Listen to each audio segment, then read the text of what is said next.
the Metropolitan Community Church's Rev Troy Perry.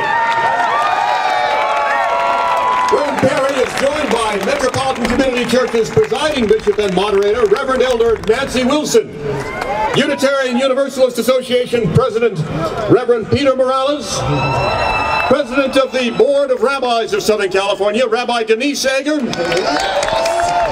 Cambridge Welcoming Ministries of the United Methodist Church, Reverend Dr. Tiffany Steinhardt, the Radical Fairies TIF, Integrity, Vice President for National Affairs, Neil Houghton, Theravada Buddhist, Reverend Darlene Nipper, Pagan Tradition, Reverend Donna Tara Lee, Dignity USA Executive Director, Marianne Duddy Burke, and Reverend Perry will now lead our dedication and invocation in concert with all members of the community of faith who are up here. Thank you.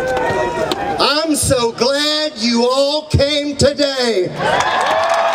When they said we wouldn't be here, here we are.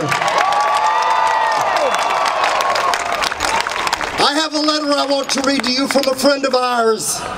I regret that I'm unable to be with you in person today, but it gives me great joy to add my voice in support of the goals of the National Equality March and to bring greetings to the attendees who have gathered in Washington, D.C. on October the 11th, 2009 to further the important work of justice. Your goal is noble and important one, and one deserving the support of all people of goodwill.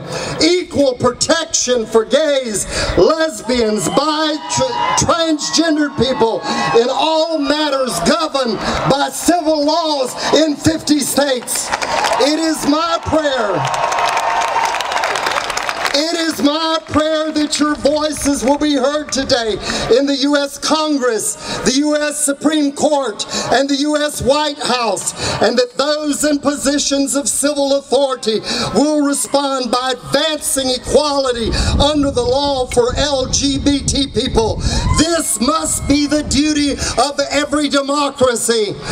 Finally, I would remind you that the vital work of the National Equality March does not end at today's events. That is rather a beginning. I encourage each of you to return to your cities and towns and villages with a renewed commitment to work for justice and equality among your friends and on your jobs and in your communities. In that way, you will together transform your nation. With my warm best wishes for every success, grace and peace, Archbishop Desmond Tutu, Cape Town, South Africa.